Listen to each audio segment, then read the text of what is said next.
Huh? Kind of. What does it mean? Like Uncle Tom. Yeah. Hey, Joel, pull those white chairs back a little bit. They're too close.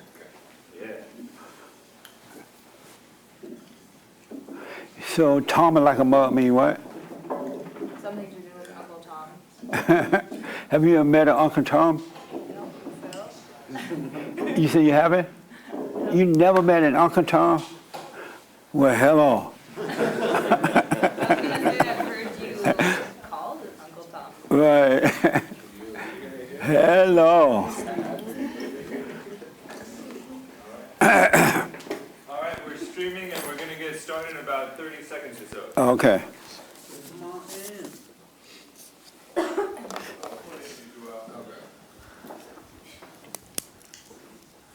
going to point at you, Jesse? Oh, Lord. What the?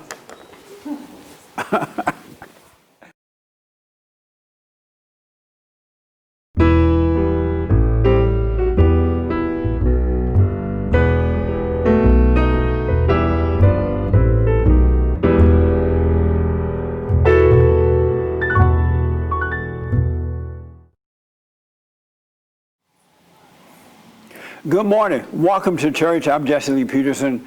You can get involved by going to our chat line on YouTube, something like that.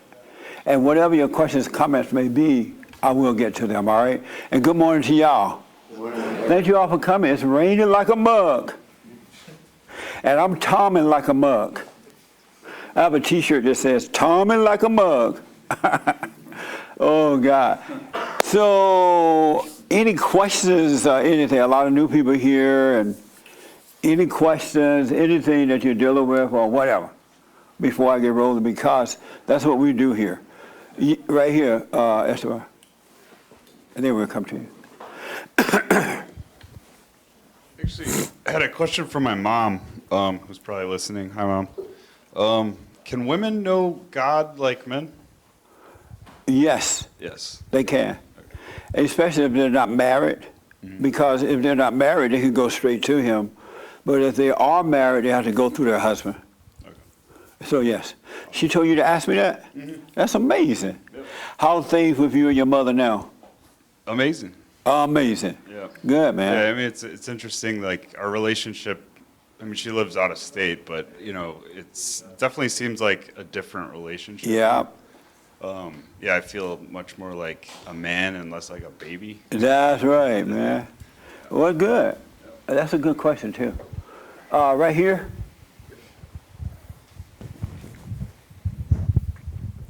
Good morning.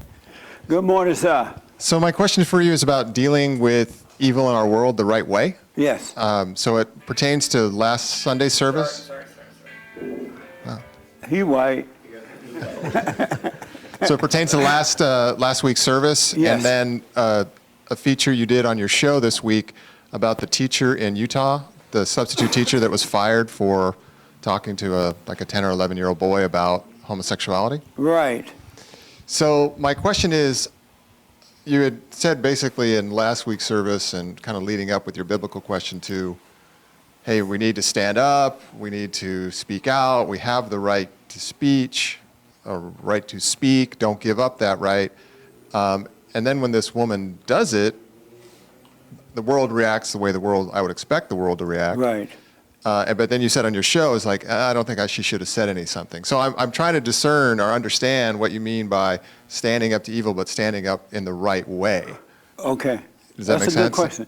So what happened was there's a teacher was in Colorado, and it was an 11-year-old kid, right? Yeah, I think it was fourth, fifth grade, so Yeah, like 10, something 11. that. And the teacher asked, what are you thankful for? Asked the little kids that. And they went around saying, well, I'm thankful for a turkey wing. I'm thankful for this. And then one little boy said, I'm thankful that I'm being adopted with 2 daddies or something like that. And the teacher said to him, no such thing as 2 daddies, right? Yeah, I said, well, like, why are you thankful for that? You know, Yeah, it's like, oh yeah, why are you thankful for 2 daddies? And she said this in the classroom and to a little kid. And so I said that she shouldn't have done that. First of all, it's not her responsibility to do that. Secondly, it was a little kid in the class, and he was being adopted from, I guess, a foster home or something. And so it was the wrong time. It was she was right in what she said, but it's the wrong timing. Okay, so And because that's the responsibility of the parents anyway. And now if someone had asked her later about what did she think about that, then she had a right to express it. There's a timing for everything. that's more to my question, because 'Cause she I said agree with you. She work, said you know what I'm she saying? said truth, Uh, but I was a little unclear based on watching the show and then last Yeah. week's service. Is like, okay, well, she has a right to her But she was speech. at work. And so when you go to work, you're not hired to get people saved. You're hired to work. Okay. And a lot of people who wake up, I don't know what's wrong with them. I think I know, but they don't see the timing for everything. So the discernment takes a time to catch up. Yes, just kind of wait. When you're at work, you're not hired to go preaching, whether it's the Bible or whatever, right? But if lunchtime and someone asks you a question about something, you have a right to tell them then, or disagree or whatever, but not on the job. So if while she was teaching, She was fired by the way, a laid yeah, off she or was. something. I mean, she was like let out of the classroom and let off the campus, like she was gone. Well, she probably punished that way because they hate straight Yes. people anyway. I think that was too much of a punishment. But at work, you can't be doing this kind of stuff. So there also you need to. Let me just say this, because at work, you're under pressure as any other employee is, right? So you're supposed to be a living example of how you're dealing with the issues of life. You're not there to preach. So would you recommend that so someone who's on the job, and let's say through the course of work with your coworkers, this issue comes up or other issues related to truth and good and evil, would your recommendation be? I mean, obviously you're not there at the time, but Yeah. if you're on the job to say, hey, this is kind of an issue that's not related to work, and I just want to focus on work and Yeah. to just focus on your job, and then Yeah. if out of job you're out having a dinner or something, then you could talk about it or something. That's right. Let's talk at lunchtime, or let's go to the bar later. Right. You know what I mean? Because when you're working, the boss didn't hire you to, I need you to come and get everybody saved at work. You know what I'm saying? But if you are a living example, whomever is seeking what's right, they will be able to see that in you, something different about you. And they'll pull you to the side, or they'll ask you at the right time, and that's where you deal with it. So when someone wakes up and then they're going through, their mind is being renewed by silent prayer, and they're just God is working in them. Is it so? Would your advice to that person be, hey, just slow down? You may be waking up to new things, but don't necessarily jump on and try to solve all the world's problems right away. Just kind 100%. of just slow down and you kind of wait and see a little bit. Yes. Okay. One thing I wanted to talk about today was identity. What I've noticed is that, and I've seen it with different churches and different preachers and people, I noticed that when people like you or they're getting help from you, they become like you rather than having their own identity or personality. They take on the people's personality that they admire.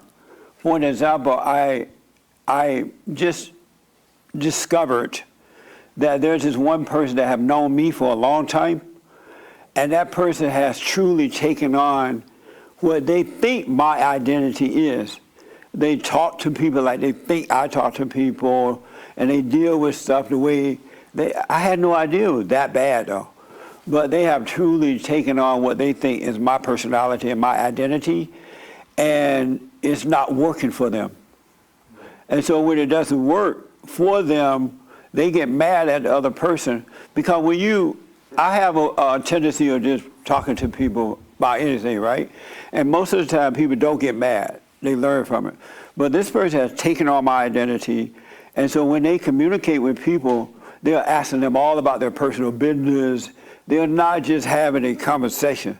They're talking to them the way that they think I talk to them. And so when they talk to them in that way, people get ticked off. And they may not be strong enough to tell that person, I'm not telling you my business, you know, blah, blah. They'll go along with it, right? But this person literally think that they are being themselves, but they really have taken on my personality. And that's not good. When you overcome that fallen state, the one great thing that happens, you finally become yourself and no one else around you, not your environment or anybody. I am truly myself. I'm not like my mama. I'm not like my daddy. I'm not like the preacher in the pulpit. I'm not like anyone but me. And there's nothing like that. And so what I realized, though, when you wake up, you don't learn their person's personality. Don't learn their ways. Don't learn how they speak. Because you're not being yourself. All you're doing is taking on someone else's identity. So a lot of times when people wake up, they go to work and they're like correcting everybody. You just like your mama. You this, you that, right? And they get fired, and then they wonder what happened. And then instead of thinking, oh, I'm just acting like someone else, they'll say, oh, they fired me because I told the truth. I remember before I understood the Bible thumpers, they would be at work, and I worked for a hospital, and they would be at work correcting everybody with the Bible. And people would get mad, and then they would say, oh, you just don't want to hear the truth. Instead of pulling back, just say, well, maybe something wrong with me. Because people don't normally, sometimes people get mad, but they don't normally get mad if you're just being yourself. But if you're being someone else, then it's not going to work for you. It's just not going to work. So when you wake up, you should relax and let God just renew your mind, right? And He's taking away that old nature, the mama nature, the daddy nature, the cultural nature. It's automatically being taken away from you, and you are becoming yourself. And that is amazing. But a lot of people don't take time to let themselves grow. You got to let yourself grow. And you are changing. You just think, you don't feel it, you don't taste it, you don't touch it, but you are changing. But this person literally have taken on my personality. They even think that they're just communicating with people by doing that, asking them about their personal business and stuff, but they're not. And the people that they're talking to can feel it. That somebody knows this person prying into, they're not just talking to me. But when you tell the person, you know what, I used to think this person was being nosy, but I finally realized they're not being nosy, they're just taking on my personality, thinking that it's the right thing. But just relax, folks, and be you. That makes sense? And you will know that after a while you will see that everything has changed within you. And you will follow yourself, and the truth will guide you, but it won't guide you like the preacher or the politician or someone else.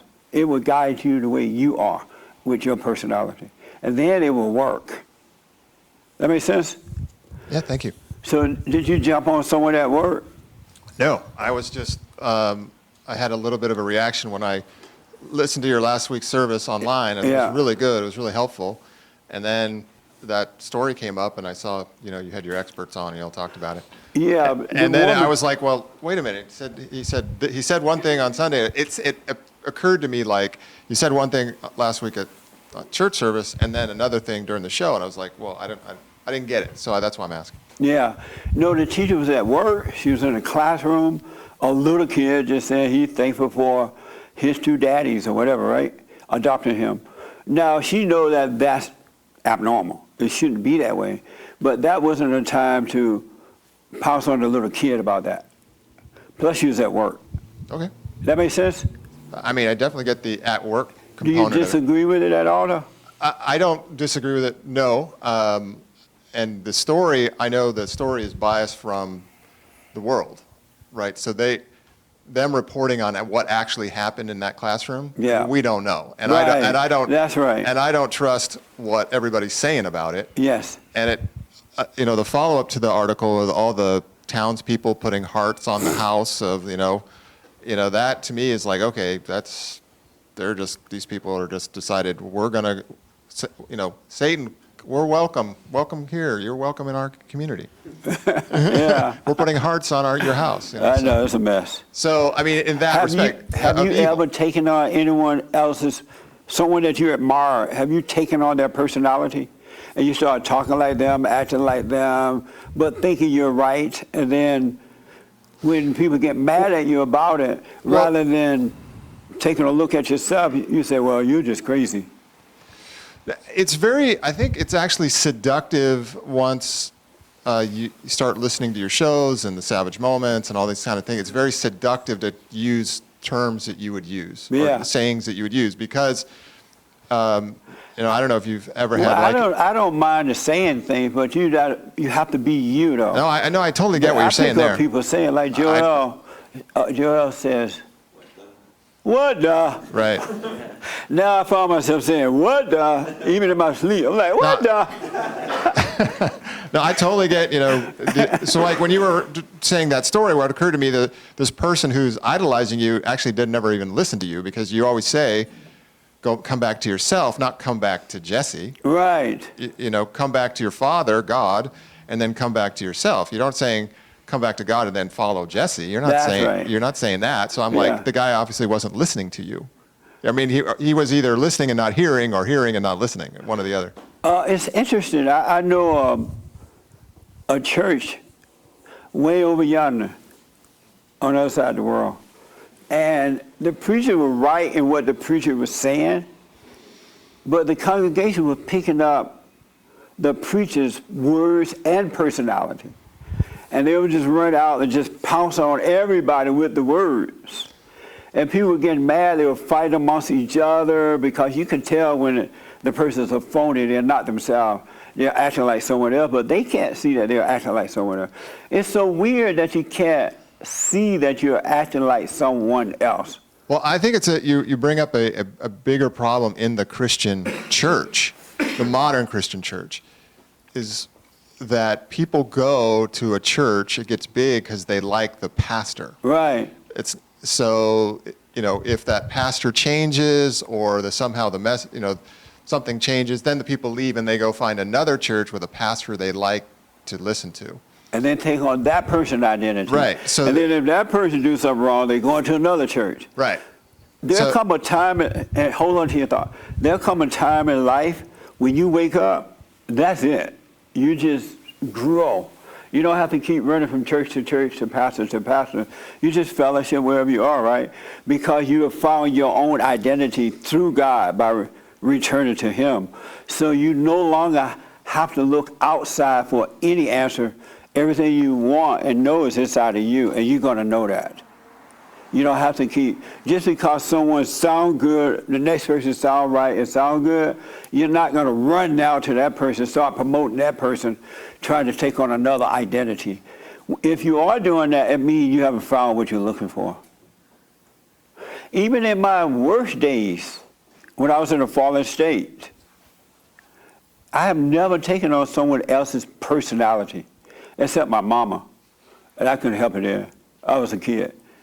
But when I overcame her, I never taken on anyone else's personality. I became me.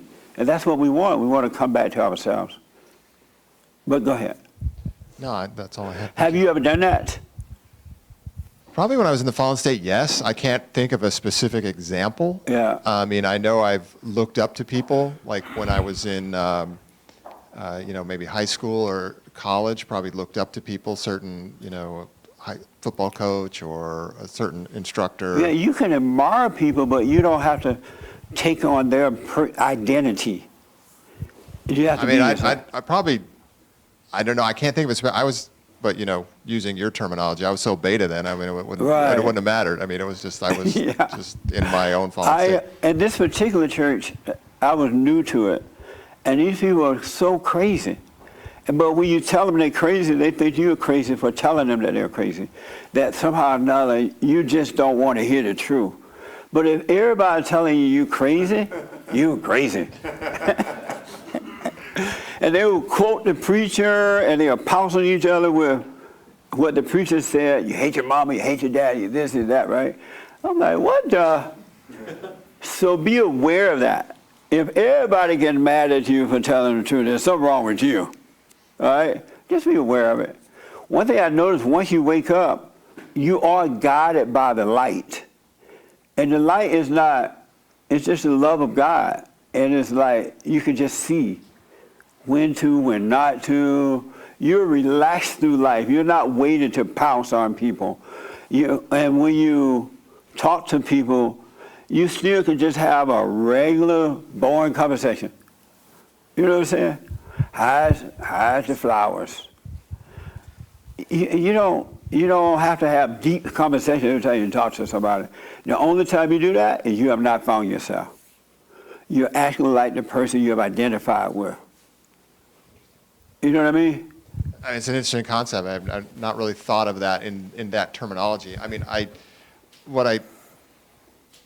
can see that what you're saying, because you see in the world, right? Like, I never understand, like, when people, they have like a Hollywood event. We're right close to Hollywood. Yeah.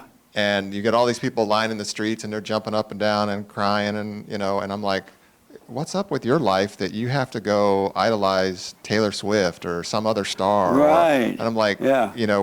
So they dress like that, or they dress like that person, they idolize that person, they try to become that person. I think that's what this word, idolize, maybe that's what they do. They idolize the person so much that they become like the person. Well, I'm using that term especially because, the Bible says, you should not have a false idol other than me, which is what these people are doing. And idols can be people, it can be things, it can be money. I think idols can be a lot of different things.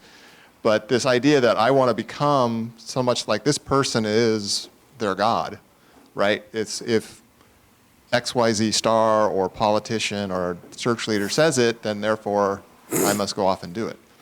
Yeah, and what's weird about it, though, they can't see that they have taken on someone else's personality.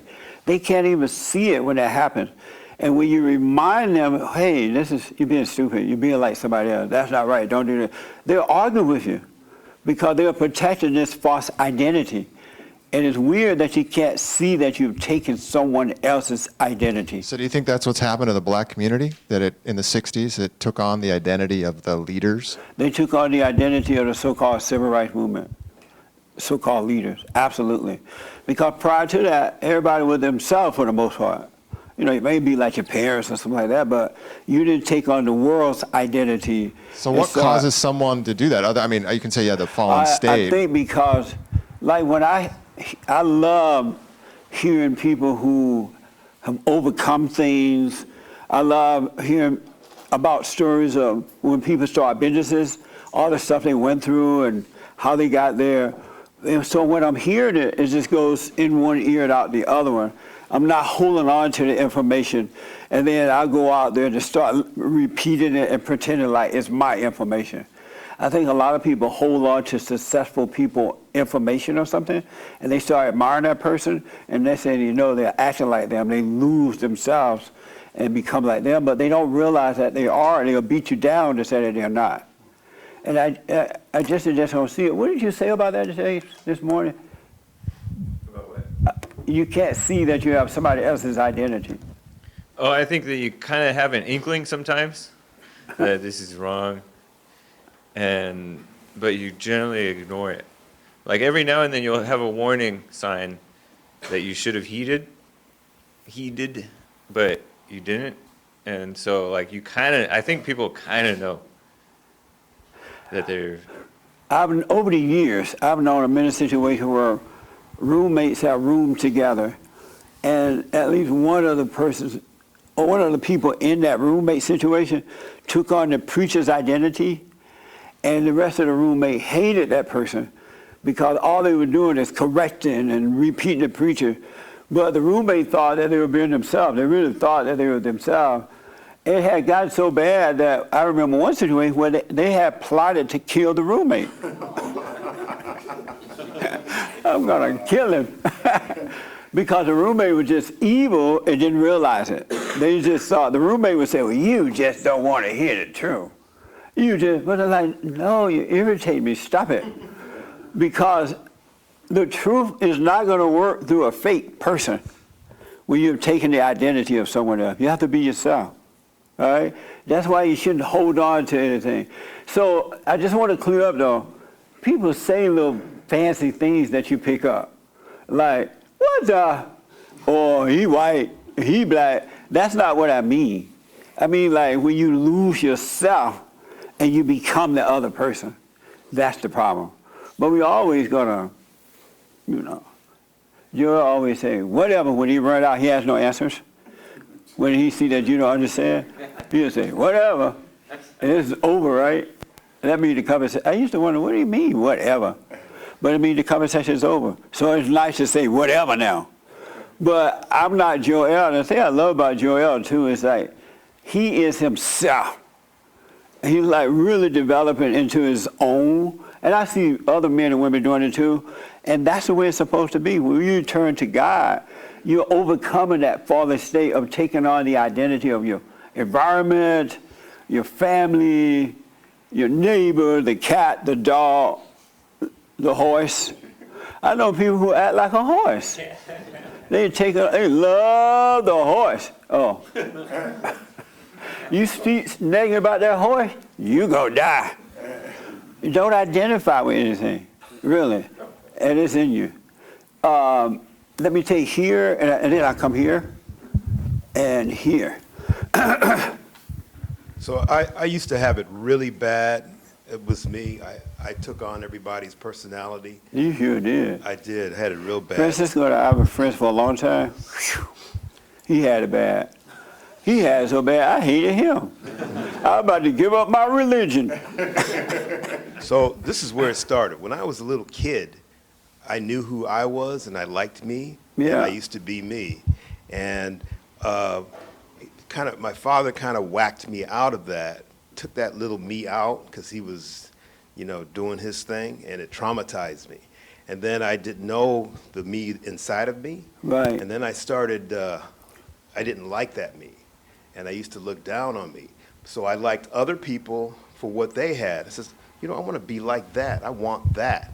And so as I got older, teenager, it got worse. And so it's almost like I didn't have a personality, but I took the personality of what I liked, and I became that person, like an actor. Did you know you were becoming other people?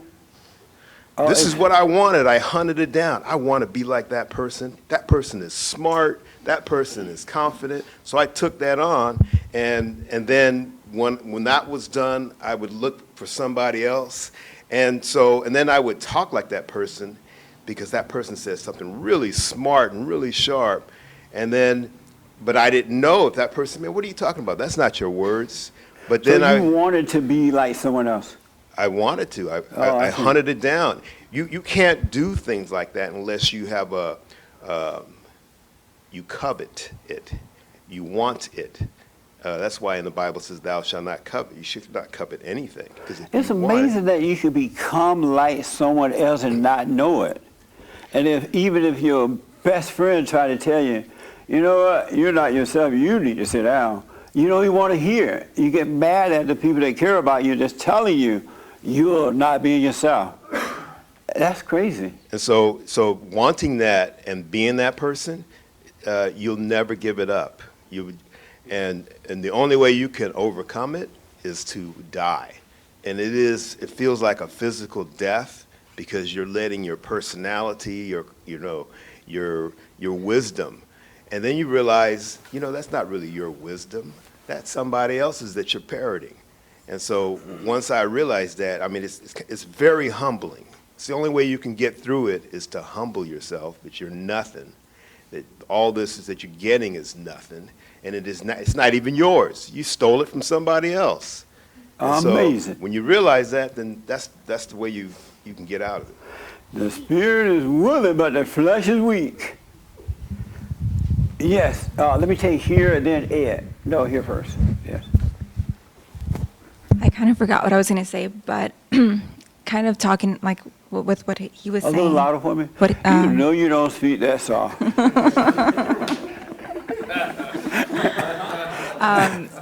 go ahead. Yeah, sometimes it feels like for me that if you're not like other people, then it's like abnormal. So like Yeah. I think I found myself thinking that the other day, just feeling like maybe I should, like, assimilating other personalities is what's normal. So it's not, right? Because No. sometimes I feel like if I'm not like other people, then there's something wrong with me. No. One thing about being you, you are set apart from the world because you're not acting like them and thinking like them. You're really just going through life being you. And it does feel like you've been set apart, but that's beautiful. That doesn't mean you grab, because anyone who's become someone else, they are not happy. They have no peace. So you don't want to be that. You want to be you. I believe, now that I just heard what Francisco said, you know, God said that we return to as little children, right? And if you notice, kids don't try to be like anyone else. They're just kids. They just sad, they just be themselves. If they don't want to play, they don't want to play. And they're just themselves. Once you're born again and you become yourself, back to yourself, you're like a little kid. Everybody else is acting like an adult, but you're acting like a kid. And you're not trying to be that way, it's just your nature is that way now. So don't ever try to be like anyone else. Don't try to fit in. But even now with little kids in school, like, you have to fit in or else you're, you know, an outsider. So I think we're trained from very young to start, like, Yeah, it's a being setup from the world. That's why parents have to protect their children. You're supposed to protect your children from the world. So when you find out these little things are happening, they should take their kids out of those schools, homeschool them. Don't sacrifice, but parents are no good today, and they sacrifice their children to the schools. It's really evil.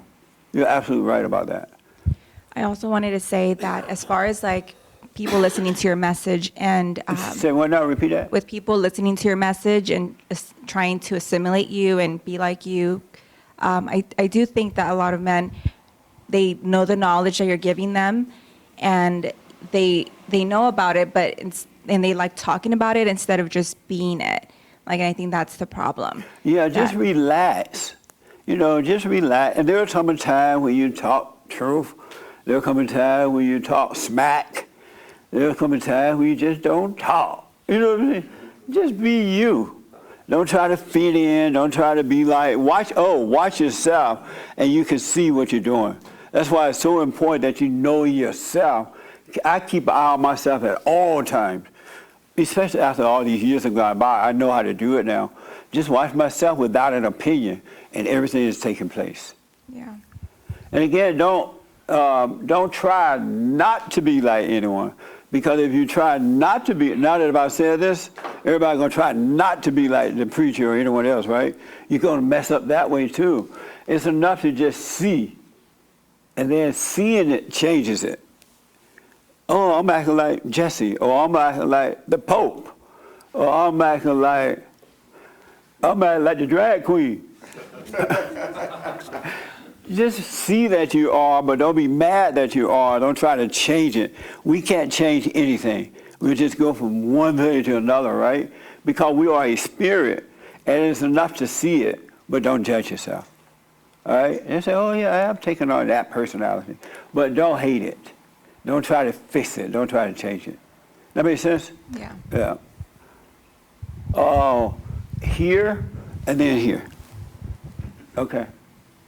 So I was listening to Francisco here. It's funny. I came with the notion that I wanted to talk about something like that. Here we are, talking about exactly that sort of thing. Amazing. There's a thing. You can plug into a good spirit or a bad spirit almost. You can almost use your will to take on what the powers that a bad spirit can give you. But good luck controlling that. You can kind of tell when you've done something wrong, or you've used the wrong side of your personality, let's say, because whatever you've accomplished, coveted, gotten, aimed for, achieved, turns sour. Yeah. It happens Yeah. fairly consistently. So you can think you're achieving a great deal of things, and all of a sudden you find out, nope, it isn't what I thought it was. And then you start, and that's where meditation actually comes in so powerfully. And I know that you push or suggest, meditating morning and night? Not meditating, observing. Sorry, observing. Really, understand. I don't want you to silent meditate silent on prayer, anything. Right, right. Yeah. No, yeah, I don't like the Om stuff. No, I don't go for that because that's just hypnosis anyway. Right. But there's a notion that I've suddenly understood of not wanting to be disconnected from the proper spirit. You want to be connected to the godlike spirit. Yes. And that spirit doesn't give you an identity. You don't take on some identity. You don't become cooler all of a sudden. That's a very good point. You just become. That's like an Uli point. You just kind of, all the layers kind of crust off of you, and all of a sudden it's like, oh, who's this now? Yes. And then you don't worry about it because there's also the concept of timing also comes with that. There's notion that the man was asking about, what do you say to the young child in school? It becomes obvious to you if you're what I call plugged into the right spirit. But if you're plugged into the wrong spirit, you become ambitious to tell the child that that's wrong to have two male Right. parents. Yeah. It's actually ambition that's talking through you, and it's another spirit. And when that other spirit's talking through you, man, watch out because you can't control that thing. Weird stuff starts to happen. You start seeing yourself do stuff. You go, why did I do that for? That's right. It all comes with that other ambition. So I've noticed that in my own life, and I've accomplished some wonderful things, but man, some of them just turned to the south end of a northbound horse. Amazing. So, anyway, What I realized, I'm listening to this, when you wake up and you allow yourself to just grow, you really don't hold on to anything or anybody. You're just okay with everything. You know what I'm saying? You don't judge it. You don't hold anything against yourself or anyone. You just be. You just be. Without even trying to. You just be. You don't hold on. My bodyguard, I have so much respect. You know my bodyguard? He is dangerous. And one of the kindest people I want to meet. And he can kick and judo stuff, whatever he does. He'll take you down, right? I really like him, but I ain't taking down nobody. I ain't trying to be a judo person. But I love and respect his talent. You know what I'm saying? I love his personality. And I'm not trying to take down nobody. And I love the way he acts white. Got a boat. Like white people, sometimes you send me pictures, he out on the boat. You don't see me trying to rush down to the lake and buy a boat. You know what I mean? And even when you invite me, hey, you want to go fishing on the boat? Oh, I might. I'll let you know. But I respect his talent to the utmost. You know what I'm saying? But I'm not trying to take it on. And that's what we can love and respect one another, and each other's talents, looks, or whatever it is you admire about the person. But you don't need to take it on. It's better being you. Just be you, and people see you, oh, I like that person, right? Don't try to be anyone else. But don't try not to now, because I see you rushing out trying not to. Oh, I'm not going to say beta. That sounds like Jesse. Oh, I'm not going to say, what the? Now, that sounds like Joel. Don't do it that way. That's just fun. And when I'm working out with one of the best trainers on this side of heaven, whenever we get into a situation, Justin, he was like, oh, don't be a beta. We're going to have to tell the hate report. And it just sounds like fun when you're screaming that out, right? That's fine. But don't lose yourself. What most of you have already, but overcome mama and the traumas, and you will become yourself, but you got to see that you're being someone else. All right? Just relax. Smoke a joint. Go for the ride. That kind of thing. It will change. God will change you. He'll bring, because we are a spirit. You know what I'm saying? We're not a physical. We live in a physical. But we are a spirit living in a physical body. That's all it is. It's no big deal. And if someone tells you you're wrong, don't be so quick to say, no, I'm not. Let it hang for a minute and see if you're wrong. Because they may be, even though they may be angry, they could be telling you the truth in that anger. But if you're so quick to say, no, I'm not, That's not true. You're not going to receive it. You're not going to change. You're not going to see if you're right or wrong. I don't have no problem when people telling me I'm wrong. You taunt me like a mug. I may be taunt me like a mug, but let me see it. You know what I'm saying? No, just be so quick to reject it. And if it's hurting your ego, that means that it's true. That's why you rejected it so fast. Who else? Amazing. Oh, right here first, and then there and James. And here. Is there such a thing as being too honest? Like, 'cause sometimes at work, I just call it like it is, and people don't like it. See, that's what I'm talking about. He ain't got nobody to call it like it is at work. No, because there's sometimes where, like, my supervisor, my lead will come up to me, oh, who did this? Well, that was that guy. Like, Oh, well, you can be honest about that. Yeah. Yeah, I thought you meant preaching that they hate their mama. no, not that, but just, like, it doesn't bother me calling names out, because I feel that everyone needs to know, especially at work, that we all need to be on the same page. But if it's concerning you and your work, whatever you're doing at work, then you can be involved like that. But if it's two other co-workers over here and it has nothing to do with you, you stay out of it. Okay, Unless they ask you. yeah, that makes sense. Just because you saw it, you don't have to run and tell it. Oh, no, I don't go snitching, but if they ask me, then I'm going to say it. Right, if they ask you, then you should be honest. Yeah, you see, like, that's still a snitch. I'm like, what? No, it's not. If they ask, no. Don't listen to the woman. That is not snitching. You know? If they ask, you have to be honest. Yeah, exactly. You know? But if they don't ask, don't get involved. Okay, I get that. Yeah. Don't ask, don't tell. And then, Or you're going to have to deal with the hate report. yeah. And then another thing was, it's funny that we're talking about this whole identity thing. And sometimes I work with a lot of guys. Ed made such a good point, though, about this identity thing. Yeah. In him, there is no identity. It just is. Yeah, that makes sense. It really is. And sometimes I feel like I got to dumb myself down to get along with the other guys at work. What do you mean? Because they're always talking about, like, football and girls and bro this, bro that, and I'm not about that. I'm like, that's dumb. And so you have to dumb yourself down not to talk about that? Sometimes I feel like I have to. And how do you dumb yourself down from that? I know it's going to sound judgy, but it's just, that's dumb. Judgy. The real Why is thing, it dumb to talk about girls and football? Because it's dumb. It's it's just so, like, it's. Why is that dumb, though? I don't know why I is don't it know, dumb. it's just dumb. It's like, to me, I'd rather play it than watch a bunch of dudes on TV. You know, like, it's just dumb. And you don't talk about girls? Not like that. They're all, like, super vulgar about it. You know. Oh. So what do you like to talk Okay, I like talking about real things. You're right. You should. Hold on. You shouldn't be all nasty about it. Yeah, I agree with that. Yeah, like, no. Like, But guys yeah. talk about girls. I understand that. And I get that. I totally And get girls that. talk about guys. I know. You know what I'm saying? It's just natural. But that's all they talk about, and it gets boring after a while. Like, all right, you know. Okay, like, then I'm you more just impressed. move on. But don't judge them. I'm more impressed if you can keep a girl instead of having a bunch of girls. Oh, you're impressed? Yeah, because it's easy to get girls. But it's hard to keep them? It's hard to keep one. It's been hard for you? No, I have my girlfriend. Have you kept her? Yeah. How long you been with her? 5 months. 5 months? I know that's baby That's face. no time. I know.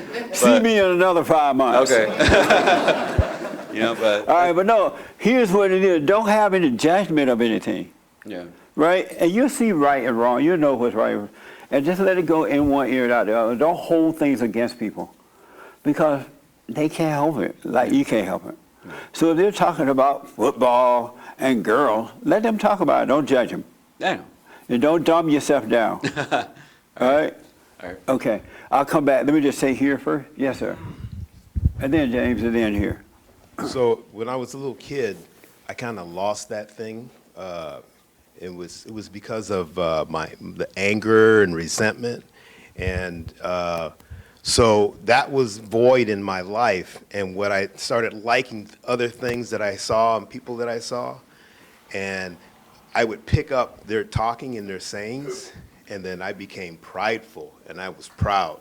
And you can't you can't say that what I'm saying is not true. You know, I would spout the commandments and the laws and, you know, whatever else, you know, The mathematics. Mexicans talk a lot too. We're his family. And so I became proud, and it wasn't until you know, it's almost like the Ten Commandments. I let that go, Yeah. my pride, that Amazing. I was able to get through it. Yeah. Yeah. That's amazing, man. I remember when I was moved out here and I used to go to the churches, and they were learning the Bible, and the people just quote the Bible. And at first I really wanted to learn the Bible and quote the scripture, right? One of them talked to someone, I wanted to say, Jesus said this, blah, blah, blah, right? But I could never learn it. And I'm like, why won't you let me learn the Bible? But I could never remember the scriptures. And now I'm so glad that I didn't get stuck up with that one. That's a hard one to overcome, it seems. But I'm glad I didn't do that. Yes, sir. Oh, so the last thing about, I didn't understand that, you know, with pride, everything comes into, all the evil comes into the world. I never understood that. Yeah. And I watched this movie, and I saw this one person lie, and that lie ended up, he became a murderer. He became a murderer with the one lie. And I realized that, you know, even if you have a hidden lie, that Satan will twist that around in your head, and eventually you could become a murderer too. Amazing. Because the lies feed on themselves. It's amazing how deep evil is. It really is. You're either of good or you're of evil. That's just a fact. Either you're in the darkness or you're in the light. A very good point. Yes, James. Some online questions from the YouTube live chat. Yes. Mari says, if they blame you for something at work and you didn't do it, can you call them out on it? Yes. You can stand, just because you're walking in the light, you're not a weak person. I spoke at an all-women's luncheon yesterday. Oh, was it yesterday? What's the day? Friday. Oh, Friday. Yesterday was Friday, right? It was Friday. I got to stay off the pot. I feel like yesterday was Saturday. It was Friday. Oh, yesterday was Friday. No. No more pot, body guy. But, and so I gave this talk at this all-women club, right? And so at the end, we had the question and answer period, and this one lady was just like dying to ask me a question. And so and the room was filled with women. And so she said, pulled out her computer. Did you say back in 2000 that the worst thing or something, women should not have had the right to vote? And everybody paused. We have been having a good time up until that, right? The room stopped. And you could just feel the tension. And the room stopped. I thought I'd have to call on Nick to come and save me. He was with me. And I said, yes, I did say that. She said, why? I said, because women are emotional. And they make decisions based on how they think and feel and not on logic. And I said that, and then I noticed that a lot of the women started, yeah, that's right. That's right. I'm like, phew.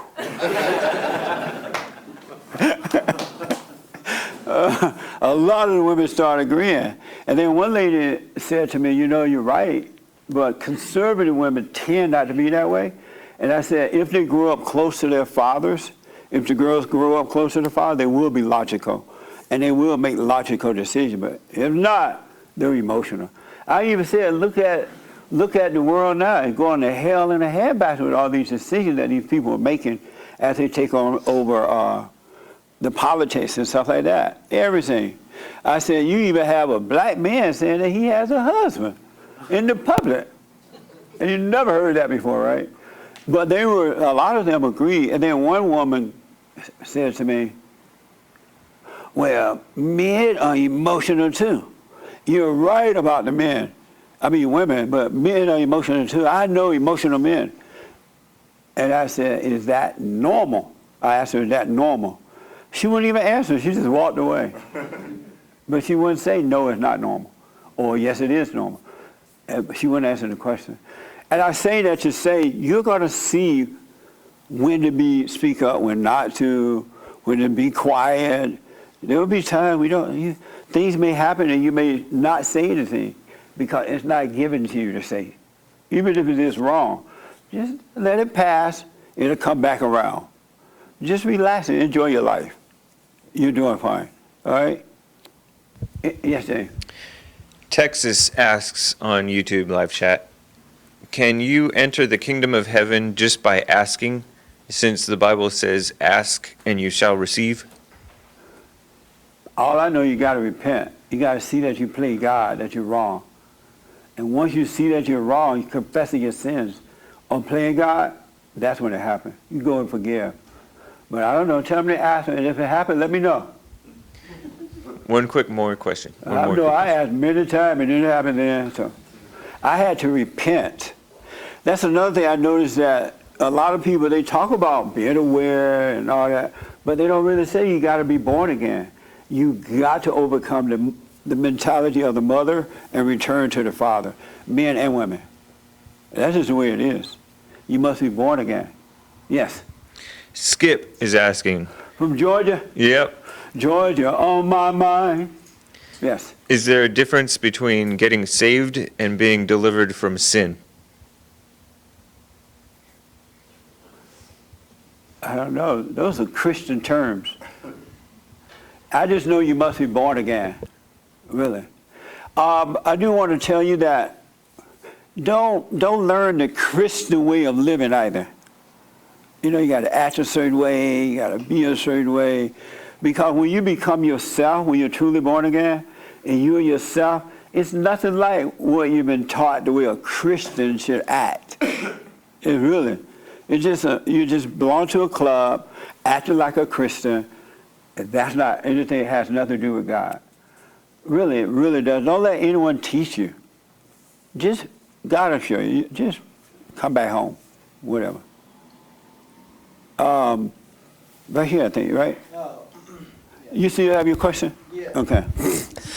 Personally, I think it's kind of dishonorable to, if you have a personal friendship with somebody at work, to just openly give their name if they're going to get in trouble. What I think you should do is go to that person and say, hey, I don't want to snitch on you, so I need you to come clean because they're asking me. That's just my opinion. If you have a personal friendship with somebody. But also, I was wondering... Are you in trouble at work? No, what he said. Did he do something, Ernest? About what he said. Just go to the person and say, hey, I need you to come clean. At work? Yeah. Why? If you because it's dishonorable to throw somebody under the bus if you have a friendship with them. That seems... Well, then, I mean, I guess you can't... Then you can't act like you have a friendship with somebody at work. What do you mean? So if you have a friend at work... And they ask you to throw that person under the bus, you should go to that person and say, hey, look, I need you to come clean, instead of throwing them under the bus. So if your friend were to do something wrong at work... Yeah. And you don't think that you would go to the friend and say, you better go to the boss. Right, I will. Yeah. Oh. But I was wondering, I totally agree with you that talking about watching sports is beyond dumb, but I was wondering, what are you interested in talking about, though? It is empty, but it's fun for the people, so let them have their fun. Yeah, I was just wondering, what do you like talking about? Politics, music, things that are going on. Politics is boring. It is, after a while. I would have to lower my standard to listen to it. Dumb yourself down? I had to lower my education. Let me ask the young lady here. Yes. Is this your first time here? Yes, sir. What's your first name? Bethany with a B. Nice name, Bethany. Yes. Any question about anything? I'm just taking it all in. Anything you disagree with so far? And it's okay. In here is okay. Really, you won't be racist. You won't be beta. There are beta females too. But you won't be that. Anything you disagree with. Oh, thank you. Yeah. I don't have enough formulated thoughts yet. I'm just okay. listening. How did you find out about us? My brother, he watches you all the time. Oh, cool. And what do you think of your brother? Oh, I love my brother. He's amazing. Is he helping you? Yeah, he's very helpful. Have you gone and forgiven your mother? Yes. You went to her? Am I mature? Did you go to your mother? Oh, did I go to my mother and forgive her? Yeah. We've had several conversations about things, and I told her I forgave her. Did you go to your mother and forgive her for screwing you up? I think so. That means no then. Well, You would know I if you live in did. LA, so I haven't been living in the same city as my mom in a while. Yeah. But I mean, I've gone to counseling and talked through some of the things I feel like have rubbed off on me from that relationship, and With your mother? yeah, and I've forgiven her for my newfound revelations, maybe in the last year. Did you tell things. her? No, I need to do that. I guess I need to do that. Did I you haven't do that? gotten that far yet. I forgave her, like, with my relationship with God. I told God I forgive her. You told God? And God like, why are you telling me? You need to tell her. Okay, I'll tell God her. didn't tell you to come and tell him. He told you to go and tell her, I forgive you what you did. All right, I'll do What that. made you go to God but not your mother?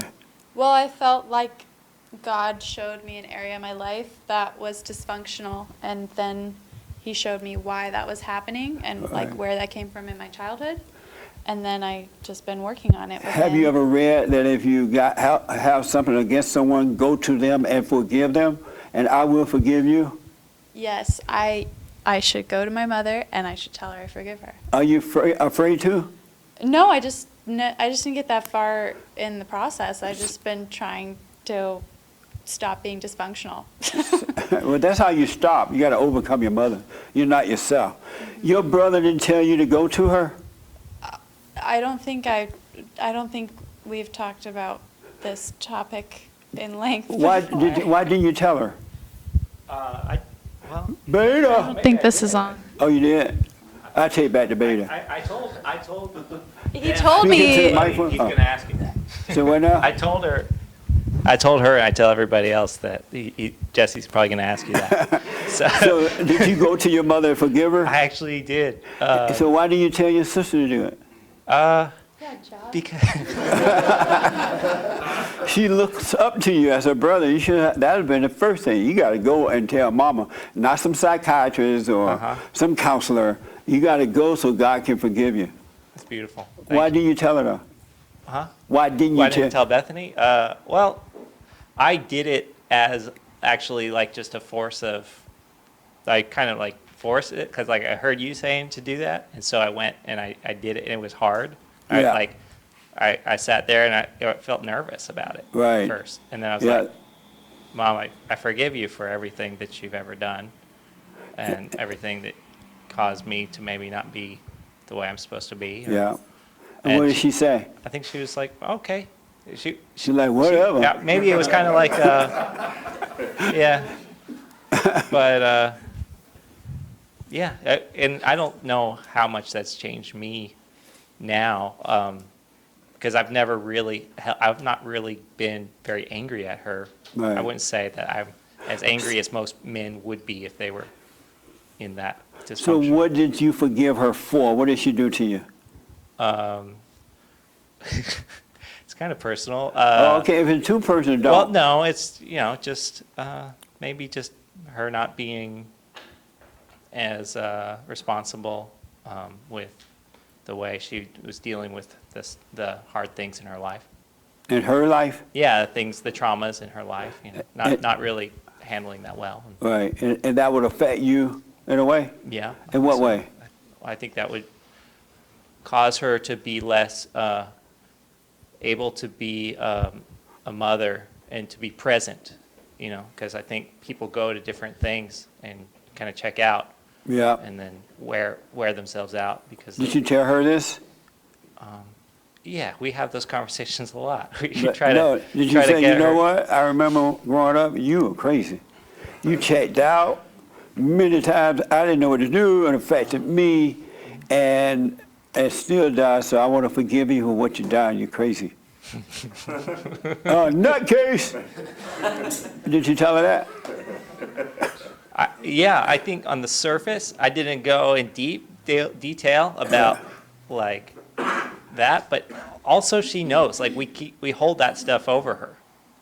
You hold it over yeah, her? well, no, we tell her. Like I tell her. I'm Yeah. like, Like You know, when this is when you're something- mad at her, you're like, Mom, No, you crazy. Not in anger. We just sit down and just talk, you know, like, 'cause she's going through it and she's gonna come out of it, I believe. But she's in a She's place not where going to come out of she's it if being she pressed doesn't down. forgive. She got to forgive. It's a spirit. So she got to forgive Oh, her we mother. know. We know. We know. Yeah, y'all told her that? It's a giant enchilada, sir. Yeah. Lots of details. It's super messy. It's exposing to go into all of it. Yes. To uncover our mother. But there's Yeah. far Speak into the more. mic for me. It's not really on. No, it's on. Oh, it's working? We're talking to the internet. Oh, hi, internet. Anyway, You're talking to your mama. it's a We love you. it's a giant enchilada, and it'd be exposing to give details Right. about it. But we are Yeah. doing the best we can. We pray about it all the time. We pray for her.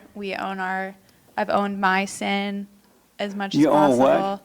I've owned my own Oh, sin and reactions okay. towards her sin. Right. And yeah, it's. What do you a mean you problem. own your own sins toward her You sin? no, you said I messed up. I'm sorry. I shouldn't have acted this way or that way towards you. Please forgive me. You own it. No, you should never do that. Shouldn't have been angry or You withdrawn. shouldn't. The only problem you're having with her is that you resent the way she is. You know, because it affected you as a child, and you became angry at the way she is because she imposed on you with all that stuff. And so you need to forgive her, realize she can't help it, and forgive her for being crazy because she can't help it. And then God will forgive you, and you will be free of all the stuff you're dealing with. But you could not help yourself growing up because you became like her. You took on her identity, and you couldn't help it. So forgive her and don't apologize because you couldn't help it. What you do as an adult is what you're responsible for. But growing up, nothing that you did, you could have helped yourself, right? It was because of her craziness. But And just- so forgive her, and God will forgive you and set you free. And then you may have to stay away from her until she's ready to forgive so she can go free. You can't make her change at all. You have to just let her suffer and die. We had our father around as well. Though I think a lot of what you say to people is for people that grown up in fatherless homes. Right? No. I mean, It's if for the people father's growing up with also father kind in the of home, too. taking control, So what now? if the father has like maintained control of the situation as well as he could, wouldn't we not necessarily be resigned to our mother's identity? Like, You need to forgive your father too for not protecting you from her. He's weak. no, I believe he did as well as he could have. But he didn't know because had he done it, you would be messed up. If you had just loved your father, he would have protected you. You would not have any of the issues that you have gone through already and have today. Because when you love your earthly father, you can't help but love God. And he keep you free from evil. I love him too. I'm sorry? I love him. Did you forgive him for not protecting you?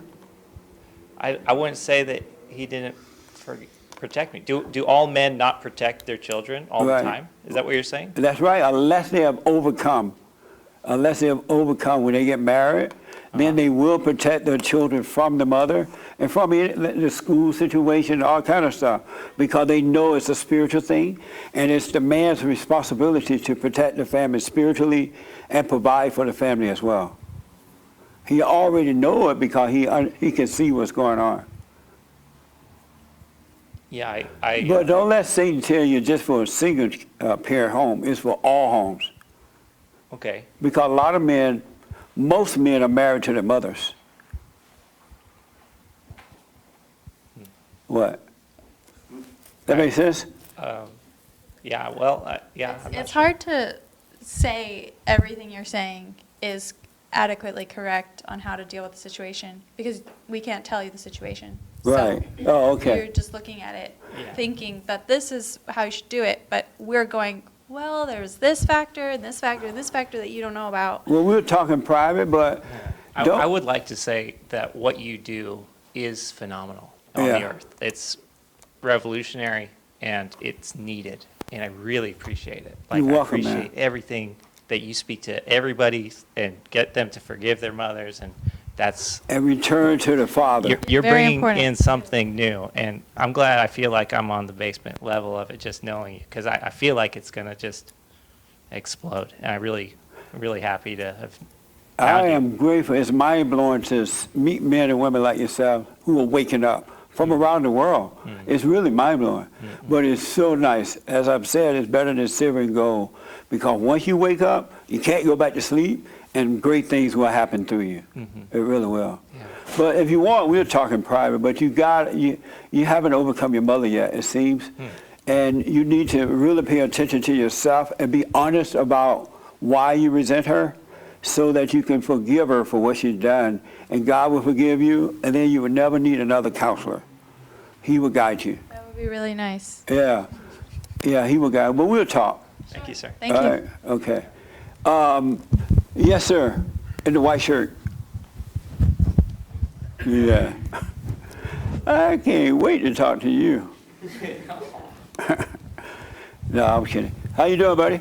I'm doing well. How are This you? your first time here? Yeah. How did you hear about us?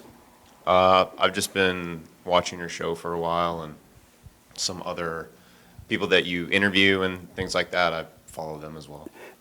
Any question about anything? No, none in particular. I just, I live in LA, and like I said, I've been watching you for a while, so I wanted to come to, the live event. I'm glad you did, man. What's your first name? Chris. Chris. Nice earrings. Thanks, man. Look just like the ones I used to wear. No, I'm Yeah, kidding. I thought so. Did you think I was going to mention the earrings today? Certainly. And so, did you feel pretty putting them on this morning? Yeah, I feel know pretty Jesse's going to ask about my earrings. all the time. No. And what made you why did you start wearing earrings? I think I was just being influenced by my surroundings and my Yeah. friends and things like that. Yeah. I've had them for 10 years, so, over the past couple years, as I've gotten older and, more conservative and things like that, I'm kind of like, about them, but it's also, the surgery is expensive, so. The surgery? It's just, yeah, you can like get them fixed. Are sewn they up. are they there permanently? What do you mean by the surgery? Yeah, like they're stretched out. You Oh, can the- like make them normal again. Oh, the ears are stretched? Yeah. Oh, that's amazing. And so if you didn't wear the earrings anymore, what would happen? It would just stay like, like circular. It wouldn't go back to normal? No. Oh, and so now you have to wear them the rest of your life? Yeah, if I don't have any kind of like cosmetic surgery or anything like that. Oh. I would rather see you with the hole in your ear than to see you with the earrings. You know why? Because the hole realized, hey, I used to do that. I don't do it anymore. I realized that I was being influenced. Because your masculinity works better than your softness. You know what I'm saying? Women like masculine men, the real deal. You believe that? I do. What do the girls tell you about the earrings? Some of them like it, but yeah, some of them like it. I'm not really much of a, like serial dater or anything like that. How old are you? 30. You're 30? Oh, I thought you were younger. Thank you. And so, is it about time to start maybe taking them off a little bit?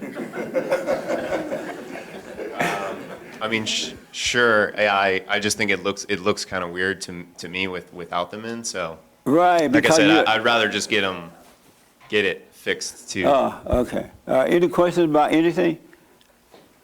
No, I think the particular message that you've been talking about today specifically about identity, but in a sense of just being yourself and not Yes. taking on an identity. Yeah. It's something that I've really maybe only thought about on like a surface level, but now that everybody's sharing and talking, it's really really resonating. Yes. When the earrings is taking on an identity. But I Satan agree. will tell you that, oh, you're being yourself just because they don't like it. Yeah. But you're not being yourself, you're being your environment. I agree. Yeah. Did you go and forgive your mother? Yeah, I have. Actually, like earlier this year, yeah. How'd that go? You know, in the end, it was well. It was like you know, emotional conversation and things like that. What did you say to her? That I think that that growing up, I think that boomer parents, they kind of like they both coddle their kids, but they're also like it's kind of weird. They coddle, but then they also avoid confrontation and things like that. Yeah. And I think that was something that what that manifests in the child is someone that can be afraid to take responsibility or a fear of confrontation and things like that. Yes. So That is such a good point. Matter of fact, I made a note to myself to tell you guys about that. But go ahead. So yeah, I think that was the gist of the conversation. And did you tell her you forgive her for screwing you up? Yeah. You told her that? Yeah. What did she say? She didn't. She couldn't see it like that at first, but to have the conversation sort of brings everything, you know, into perspective. She see it, she just doesn't want to admit it. She know I you're agree. right. I agree. She's like, oh, you're right, but I'm not going to admit it. That's why God has it set up where forgive her, she couldn't help it, and he will forgive you, and you'll go free. Then you can love your parents with perfect love. Your whole life will start to change, and you can become yourself. So she doesn't have to admit it. You just forgive her. She can't help it. That makes sense? It does. All right. You live with her? No. Oh, good. Phew. Great. So anything you disagree with that I've said or? No. All right. Well, I'm glad you're here, man. All right. Glad to be here. The young lady in the corner, is this your first time here? Yes. Amazing. What's your name? Rosario. Is any question about anything or disagreements? No, just taking it all in. Are you married? No. You have a boyfriend? Right here.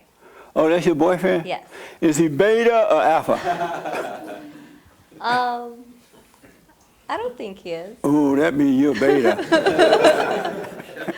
No, I just barely came across that word, so I'm barely learning your I'm sorry? vocabulary. So what now? That I'm just learning your vocabulary. So I don't think he is. Is he strong or weak? He's strong. Do you guys live together? We do. Beta. And you're not married? No. Weak. I won't take it any further than that. Why don't you marry her?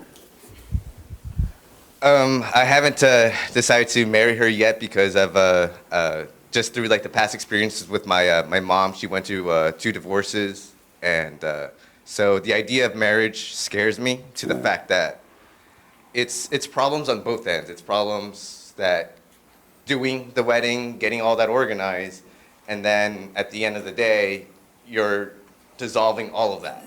You're separating. If you have kids, now you have to buy your time between each parent. And it's something that I don't want to put my kids through. So when I go through it, I want to be 100% and be sure of it that there won't be any fallacies. Are you a member of the Proud Boys? Yes, I am. You are? Yes, I am. You sound just like them. That's amazing. Huh? I was just joking. It's just that he sounds like one. So I understand what you said. Did you go and deal with your mother yet? No, I have not. I've been a little scared about it, but I've been building up courage to go and tell her. And what are you afraid of? What would happen? I guess just like the emotional side, dealing with that and dealing with the past experiences. And how do you build up courage to go and deal with your mama?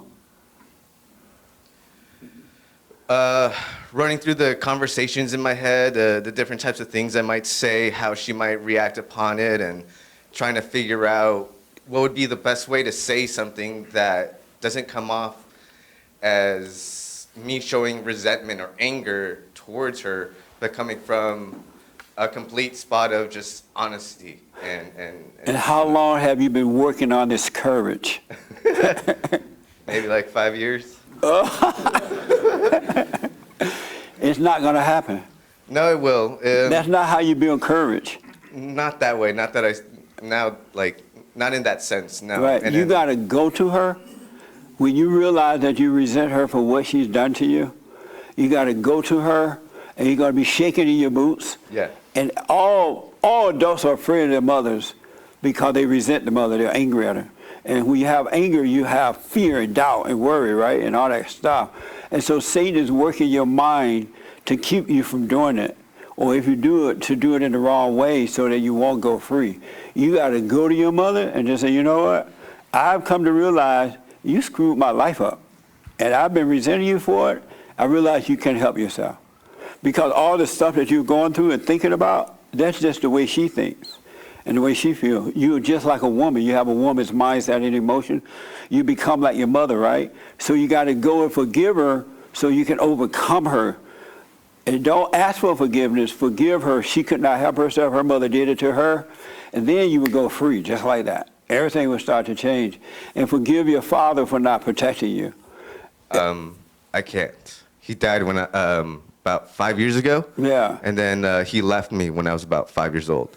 He left you? What do you mean? He ended up moving to Oregon, to Portland, to start a new family. Yeah, but he didn't leave you. He left your mother. Oh no, he left me. I know he wasn't there, but had he known how to deal with your mother, he would not have left. He was weak. It was wrong. He was weak, but you got to forgive him for it too. I would see that, but then I would argue that he did forget me in the sense that I didn't get phone calls on my birthday. The only reason why he saw me was because it was court ordered. Other than that, I wouldn't have seen him. Did you ever ask him about these things? Yeah, but he would always tell me that he loves me, that he wants to see me, and one day he was going to fight and win, and that we would all be together. Your father loved you, man. It's just that he didn't know how to deal with your mother, and all this court stuff that he went through. Men don't know how to deal with that stuff. They're learning now because they're waking up. But it ain't easy, and your mother's not going to tell you. Your father really loved you. He wanted to be with you, and I fought against it on every end, and he didn't know how to deal with me. So he left you, right? She's going to say it was him. He didn't want to see you. He was this or that. And because they don't be honest with their children. They'll send you to hell before they be honest so that you can go free. I wouldn't judge my father like that. It was too bad that he wasn't there for you, but forgive him. He was weak, whatever it was. Oh, I did. He's an Aries, and that is why I got this tattoo. That was just my way of showing forgiveness in the sense that I wasn't going to be able to tell him, and then I was never going to be able to see him. Yeah. You know how you feel about having to face your mother? You tried to work it out. Oh, yeah. Yes. He felt the same way about his mother and every woman in his life. He didn't know how to deal with them. Because every woman he got involved with is mama. Because you're attracted to what you hate. You're subject to it. You can't help it. That's why you got to forgive your mother so God can put the right woman in your life. But you got to face her. You're not going to get courage until you go and face it. And you're going to shake in your boots. But it'll be the last time you're ever shaking your boots again. I hope so. It will. So what I do, you know that you're not ready for marriage. You know you're thinking all this stuff, what your mother went through and all that, right? But why live with her and take advantage of her weakness? Why don't you just date her but not live with her, no sex or any of that, until you can get this stuff worked out? That was the initial plan, but that was going on for the first 5 years that we were together. So after that, I was still living with my mom at the time, and things weren't going that well. It was getting a lot more hectic. So in my mind, I was put in a position where it was kind of like a fight or flight type sense where. What do you mean? That either I will stay home and then come back and then just try to show that, not try to show, but try to like even the house out, just show that I'm not evil, I'm doing my best. Or how I saw it was move out and be a man and try to find my own way. So. How'd you end up moving your girlfriend in? Did you move in with her or she moved in with you? No, we moved in together. But why did you make that decision? Because we had talked about it, and then she had also said that she wasn't happy at the time, living with in her household. But that ain't no reason to move into yours. No, but it was I guess me taking advantage of the situation where I knew I was going to be able to go out, so I took it. Oh, I see. What do you think about, now that you hear all this, what do you think about this? That I also have problems to deal with. I still also have to forgive my mother. You got to deal with your mother too, so because you're not going to get love from him. He doesn't have it yet. He got to overcome his mother and stuff and do it right. And I would suggest, do what you want. Suffer and die, right? But I would suggest you move out. You guys deal with your lives first. Seek the kingdom of God in his right way, and it will be added. What was meant to be will be. But you're not going to get it right doing it the way you're doing it. You know what I mean? What do you think about that? It's interesting. Definitely something to think about. Are you willing to move away and live right, deal with your mother, kind of build your own life and let God guide you? Or are you just love controlling him? Because you live with your mama. You notice that? Let me ask him. Do you notice you live with your mama? Yeah. Yeah? I would say. So you took mama with you. Yeah. Yeah. You need to separate. I'm not saying break up. No children, right? You have no kids. No, I'm against that. Not against kids, but against having kids. I don't want. Right. You guys need to move separately and work on your lives, return to the kingdom of God within, and whatever meant to be will be. The way you're going is not going to work out well. Are you willing to separate? I'm not sure at the moment right now. I'm sorry? I'm not sure right now. I would have to really think about it. Yeah, smoke on it. You smoke pot? Yes. I figure. Smoke on it. Are you willing to separate from her and get it right? I would say yes in that sense, but realistically, no, because I feel like I can accomplish what I need to accomplish without having to do that, so that way everything is right under the eyes of God. What do you need to accomplish? Forgiving my mother and to propose to her. Propose to your girlfriend? Yes. But you guys need to be apart for a while, meaning no sex, none of that stuff, so you can see if this is the right woman, because right now you're with your mama. And it's hard for women to change when they have control over you like that. She's going to go nuts. She's going to be like, you listen to that black man. He doesn't know what he's talking about. I would suggest that. Live apart, but work on your lives. And if it's meant to be, it'll come back in the right way. But if you do it already in hell, you're just going to catch hell. It's not going to get better. Now, Satan doesn't want you to do it that way, so he'll try to convince you to stay together. That man doesn't know what he's talking about. You could stay that way and suffer, but I would recommend you at least try to do it the right way. You still could date one another, just don't be living that way. What do you think about that? It's interesting, yes. Interesting. What do you think about that?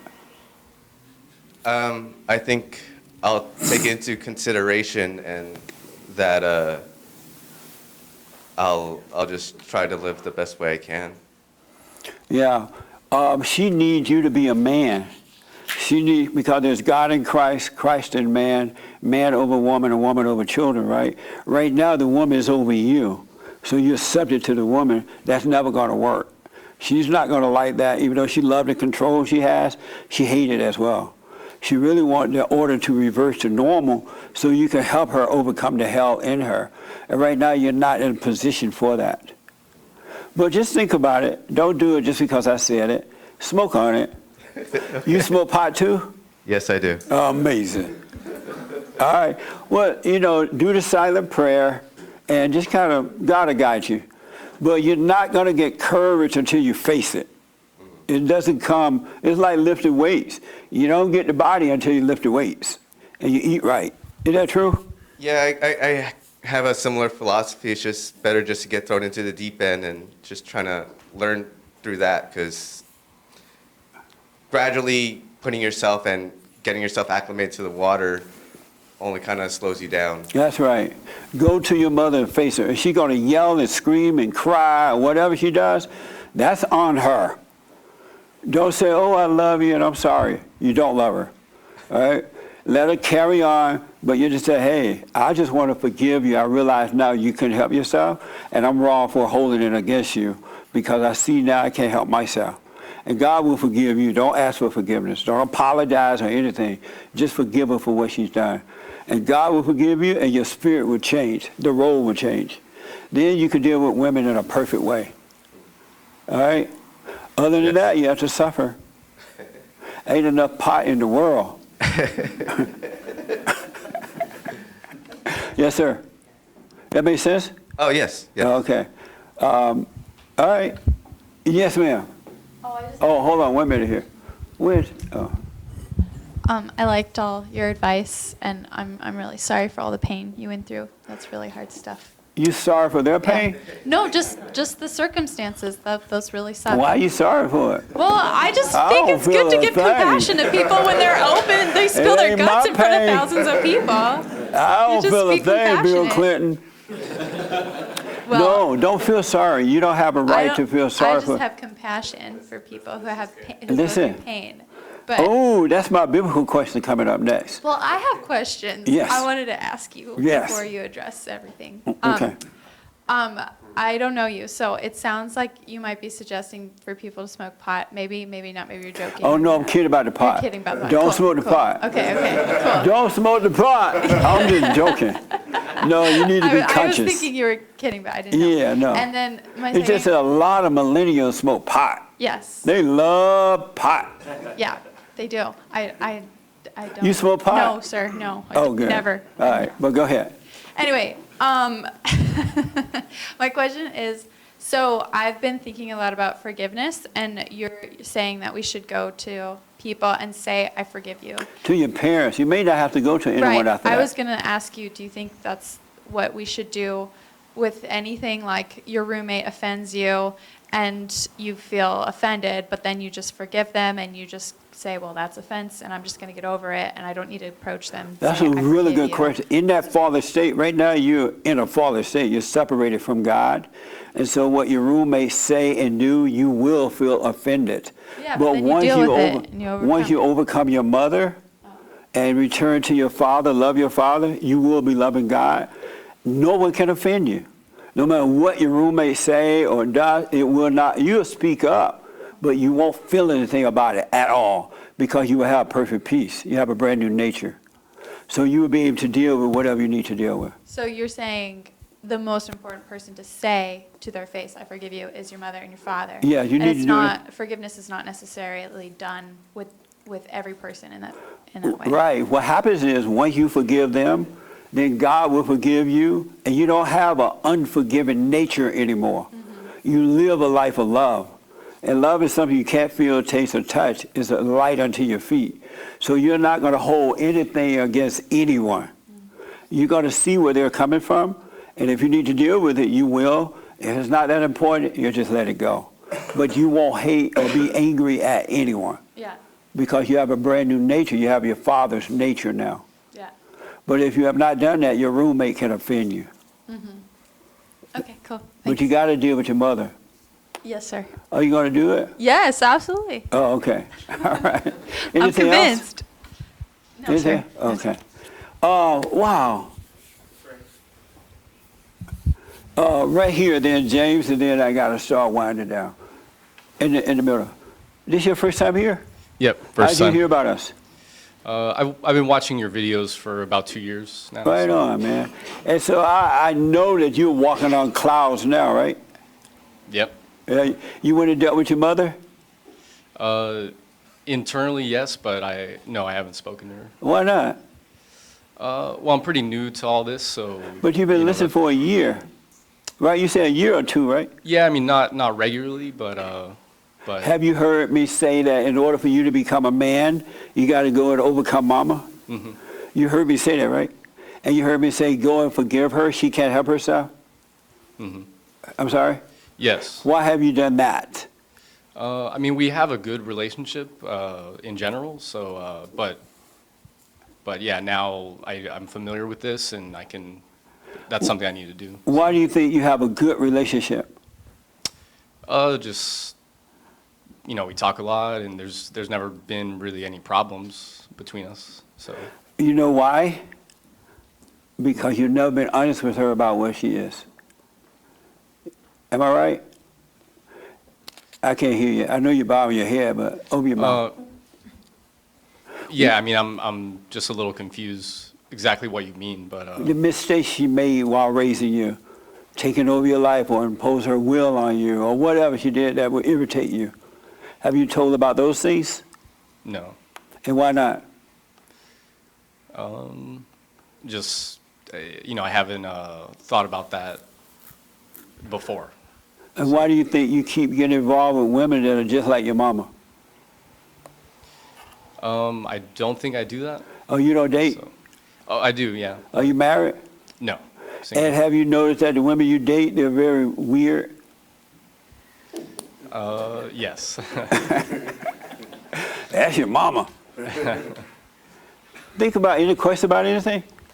No, not right now. Men and women, I know it's hard to face mama because you resent her.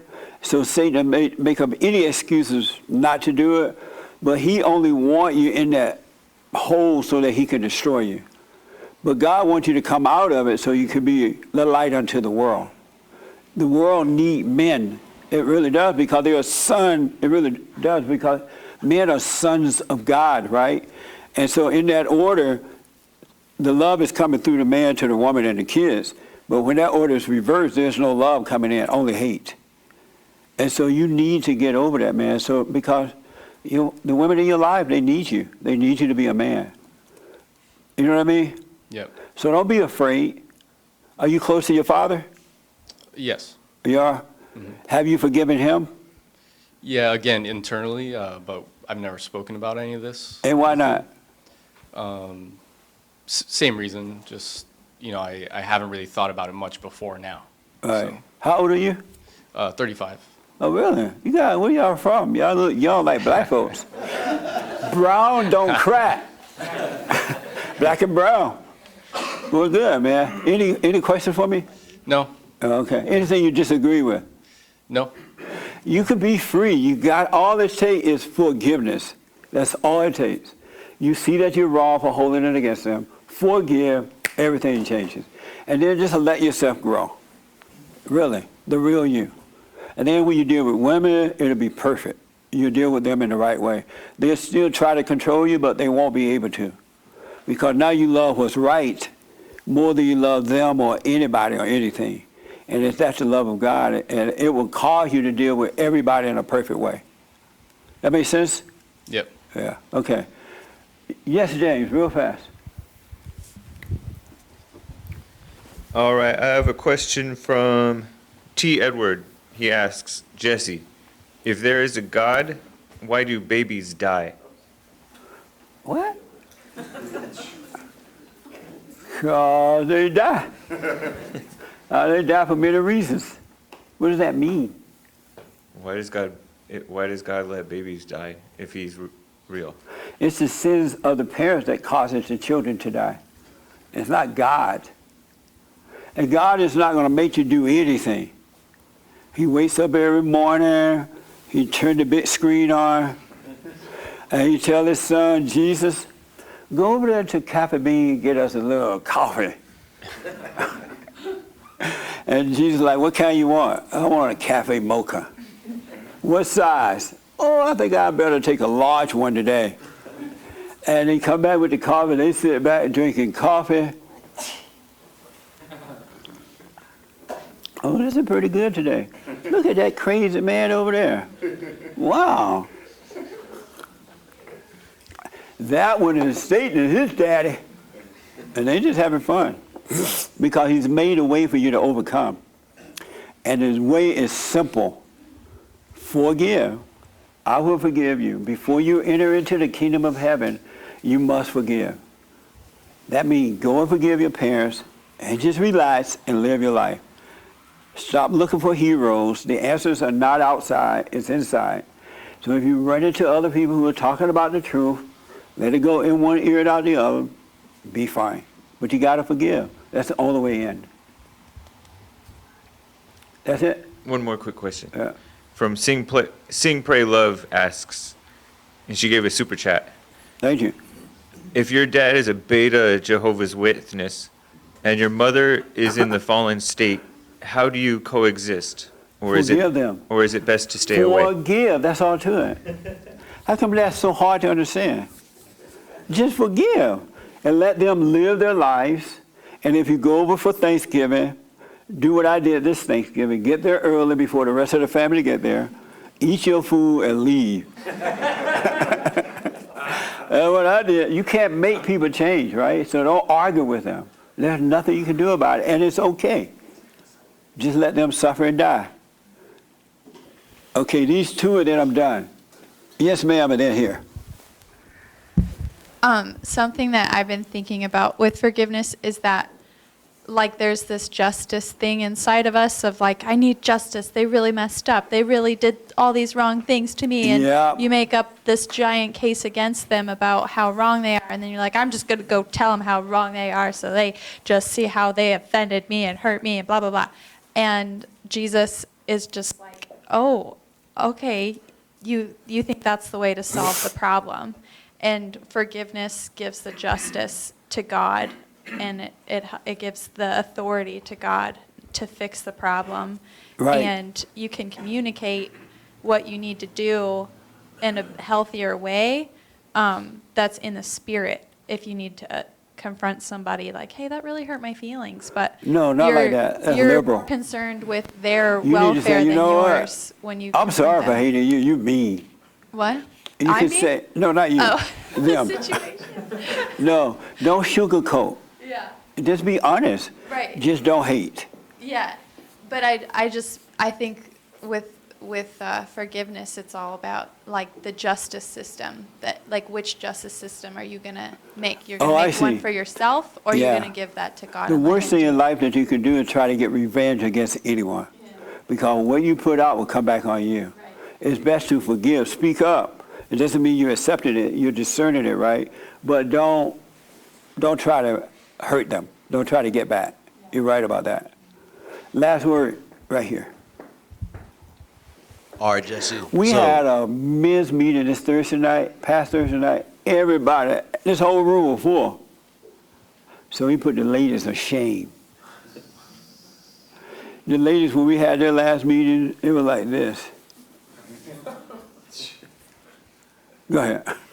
I'm just saying, Victoria.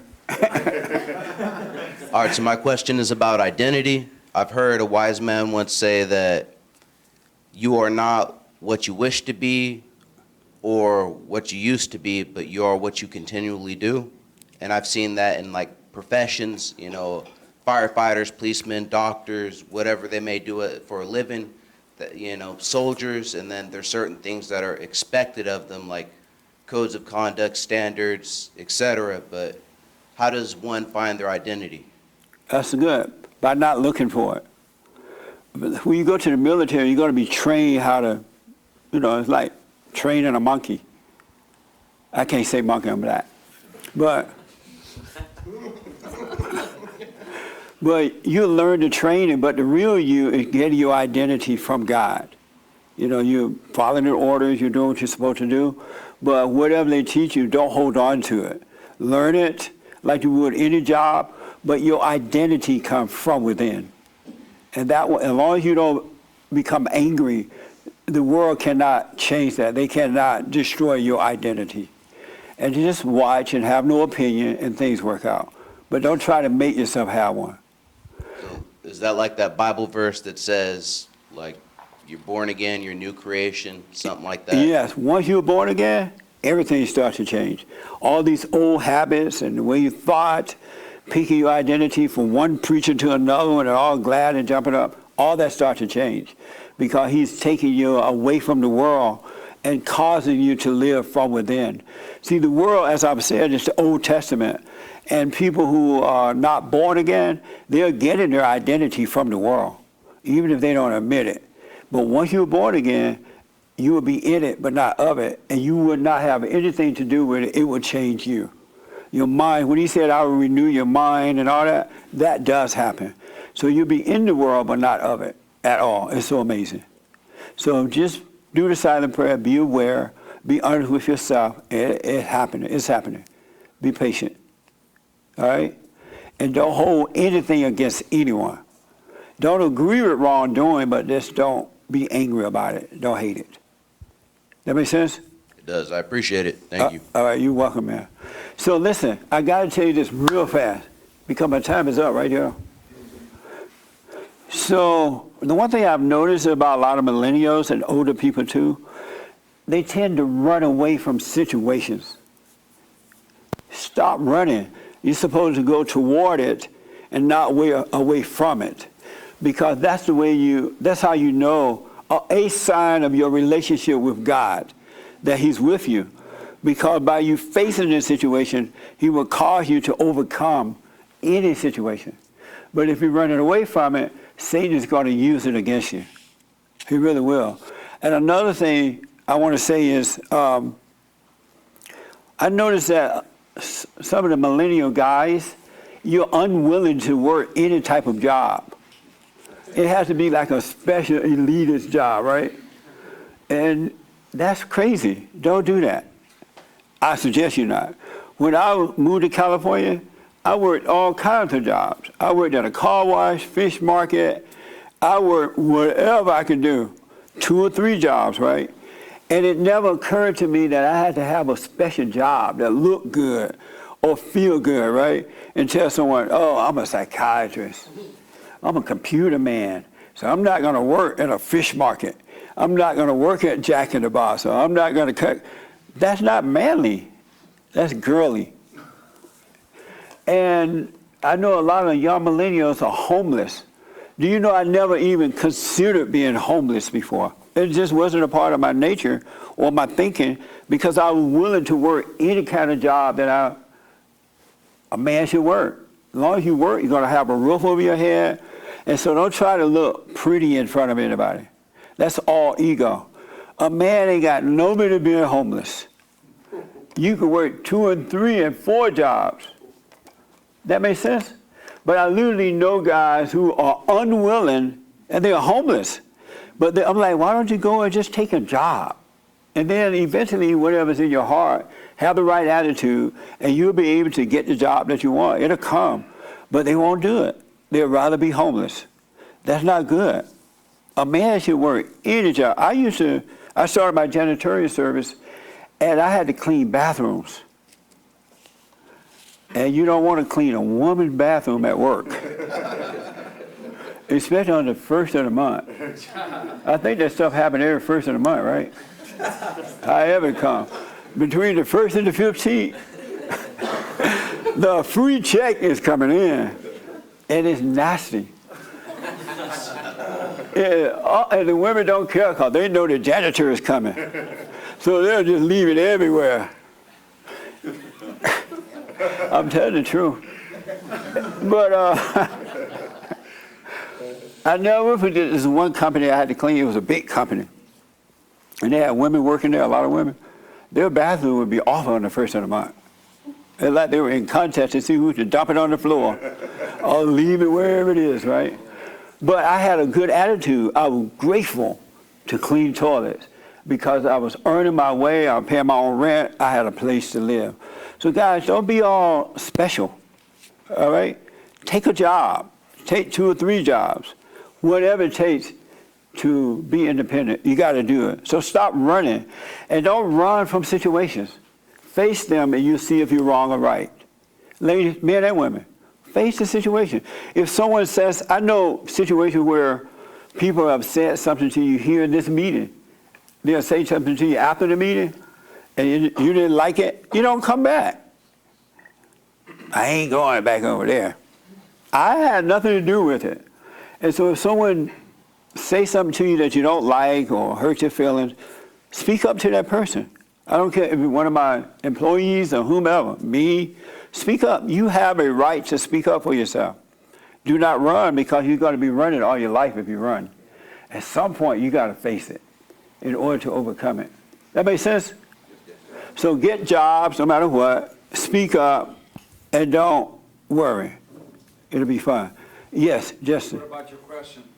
Oh, yeah. So last week, my biblical question was, where is the spirit of man and what does it look like? Remember that question? What did you say, Victoria? Where's the spirit of man and what does it look like? I don't know the answer to either of those. Oh, had you thought about it? I did, and I couldn't come up with anything. What did you come up with, Justin? I was thinking about your new question. Oh, you didn't think about the old one? I wasn't here last week. That sounds like a kid that missed class, huh? Yes. How am I doing in my workout stuff? Amazing. Oh, amazing. You have the body of a 21-year-old. Thank you. He's See, like a what- Calvin Klein model. See that? That's how you keep me going. We're going to get him on a billboard on the 405. And then let the hate report on it.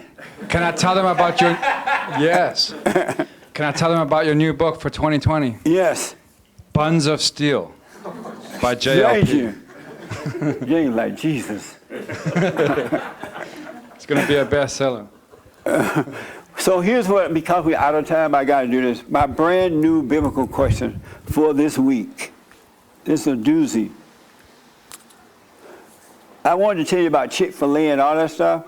Also HIV in some country, other country, England or somewhere. They are now allowing homosexuals with HIV give you their sperm if you want to have a baby. That's wrong. You can now have an HIV sperm put in you. In New Zealand? Yeah. So now they are putting them into sperm banks. So y'all keep going to those sperm banks and get babies, all right? They try to take the shame out of people who have HIV. So they decided that they're going to give it to you and your child. But anyway, we'll get to all that. So my biblical question. Where is it? What's my biblical question, James? Oh, let me pull it up.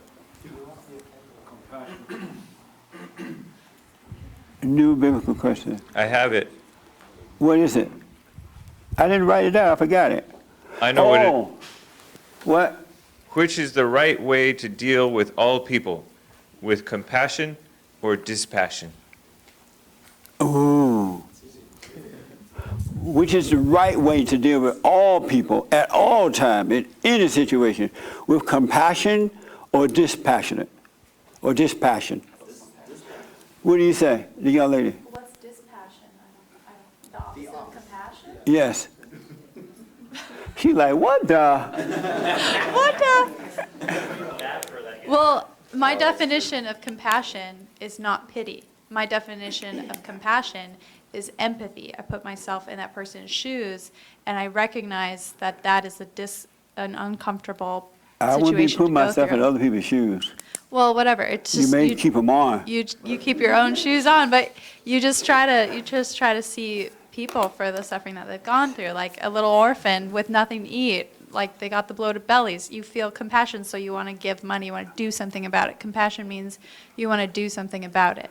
So you think the best way to deal with all situations with compassion rather than dispassion? I don't even understand what dispassion is, so I Okay. can't really answer the I question. can't answer because it's going to be on the radio this week. What do you say?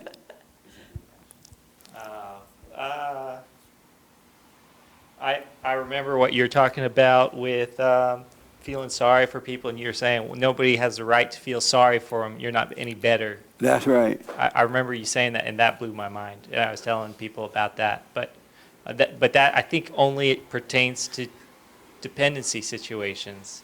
Like if you're, like, because you're dependent on them because you want to give them love so that they can make you feel better about yourself.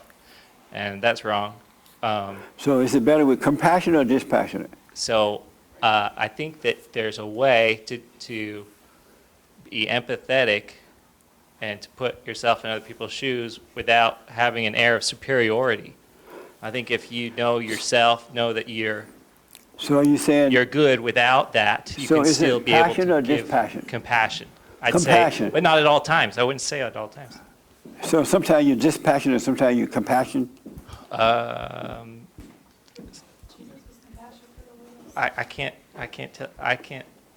maybe. I don't know. I got to tell you moment by moment. I would tell you. Okay. What do you say, Justin? I think I'm a compassionate Take person that. in the Okay. right situation, and dispassionate.